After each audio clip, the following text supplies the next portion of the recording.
So it turns out that in our ongoing battle against cancer, we are turning to bacteria for help in some cases. We're going to talk all about this and so much more on today's episode of Short Stories of Bacteria.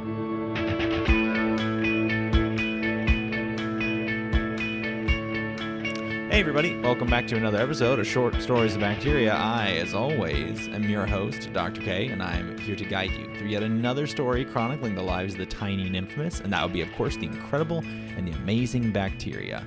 Thanks so much, every single one of you guys, for tuning in for another episode. We have a really cool story to talk about today featuring cancer and microbiome stuff. Really cool stuff, but we're going to get into that in just 1 second.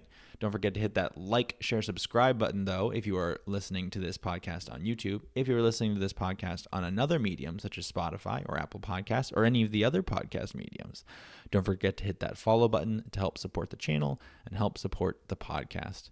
Now, let us jump into the science for today.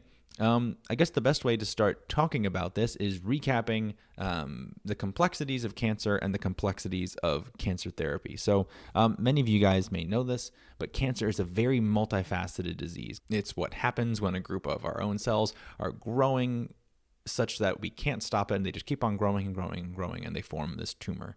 So it's a multifaceted disease. Cancer can show up at pretty much anywhere where cells can grow and then have unrestricted and unregulated growth is where you can show up, where cancer can show up.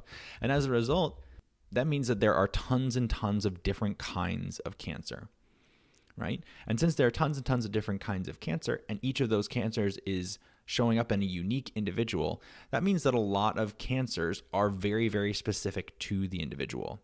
As a result, a lot of cancer therapies, and this is actually similar to phage therapies, which we talked about a few weeks ago, it seems like they're going to have to be very personalized in the future because there's no one-size-fits-all therapeutic to just kill cancer more broadly. Now, a lot of current cancer therapies, you may have heard of the chemotherapies. These chemotherapeutics, the way that a lot of them work is by killing rapidly growing cells, right? So they just grab some kind of chemotherapeutic, they give that to the individual, and then that kills the rapidly growing cells.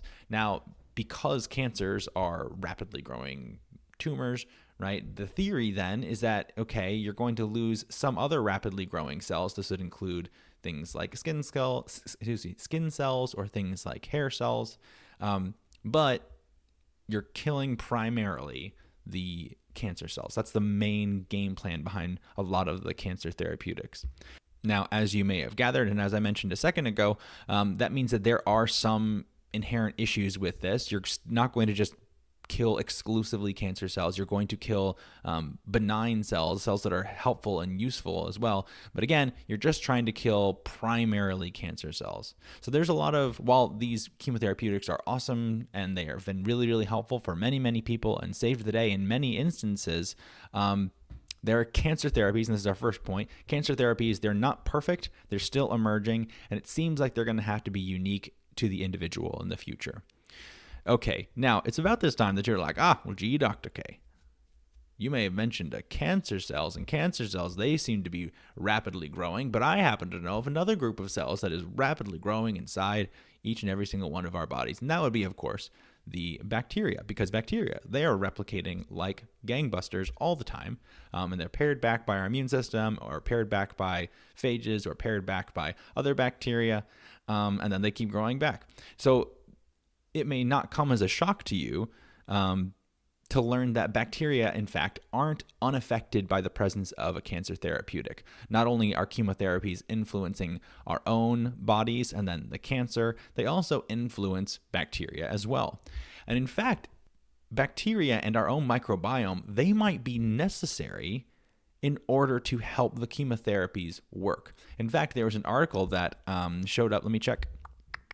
An article that came out in 2017, and it stated that if you removed the bacteria from an organism, if you got, for example, in a mouse, if you got rid of the microbiome, then the chemotherapy itself was a lot less effective, right? So if you removed the microbiome, the chemotherapy didn't work as well. And it also stated that if you have a more diverse microbiome, which is consistent from everything we know about diverse microbiomes, a more diverse microbiome led to a better response to therapy in the future. Okay? So this is our second point. microbiomes are affected by and can even affect the impact of cancer therapeutics. Okay, so now you may be sitting there and thinking to yourself, okay, so this is very, very cool, Dr. K. Could we then have specific types of microbiomes that would be helpful for specific types of cancer therapeutics? Are there some ways that we could blend microbiomes with cancer therapeutics to make these cancer therapeutics more effective? And that's a really, really great question. It's a question actually that's being answered by a group out of France at the Center of Clinical Investigations in Biotherapies of Cancer. A very, very long moniker, but that's what they are. Go France. So how are they approaching this? So what these folks ended up actually doing is they were grabbing different types of microbiomes and comparing. What they would do is they would take an individual and they would look at their microbiome through like a fecal sample, and then they would look at how it paired with a specific cancer therapeutic, a specific chemotherapeutic. Okay, so they took fecal samples, compared and cross-referenced them with chemotherapies that these individuals were taking. They did it from 245 different people with lung cancer. And what they were looking for groups of bacteria that would either help or hinder the cancer therapeutic. And it turns out that there are some groups of bacteria that when they are present, they seem to be helpful for this specific type of cancer, this specific lung cancer. In particular, these included bacteria from the Akkermansia and the Villanella genuses. These are relatively common bacteria, but they can be enriched to varying degrees in different individuals. And so what these folks were demonstrating was that if you had higher levels of these specific types of genuses within the microbiome, then it helped with these specific types of chemotherapies, which is really, really wild. Now, based off of this, number one, you can do a couple different things. Number one, you can start to make predictions if people are going to respond positively to this particular cancer therapeutic. So if you look at the microbiome of this person and they don't have higher levels of these particular bacteria, then they're like, okay, maybe we need to use a different kind of chemotherapeutic for this cancer because we know the microbiome isn't going to help this therapeutic be more effective. So that's the first thing. You can make a prediction if a person's going to respond positively to a particular therapeutic. And secondly, you can start to make predictions on how you would want to edit the microbiome if you wanted to use a given treatment, right? So if you wanted to, if you have a specific microbiome, right, but again, you don't have these particular genuses present in your microbiome, then you can start to think, oh, okay, maybe you can have a specific type of antibiotic to try and enrich for this. Maybe you can have a specific kind of probiotic to try and enrich for these different species as a way of setting the groundwork so that way when the cancer therapeutic shows up, then it's more effective.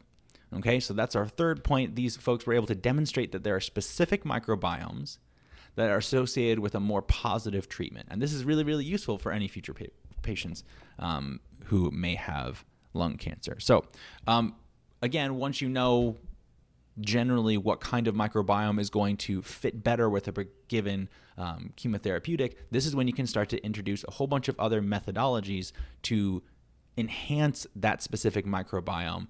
So that way, if ever someone has lung cancer and is going to use a given chemotherapy, then the foundation is set so that way it can be a more effective chemotherapeutic. And again, there's a whole bunch of different ways that you could do this. You could do it through fecal transplant. You could do it through targeted antibiotics. You could do it with specific probiotics. You could do it with, again, phage therapy. There's a number of different ways that you can do this. But I think it's really, really cool to recognize how interconnected our bacteria are with cancer therapy and how it's really, really important to know what that microbiome looks like before you take a given chemotherapy as well.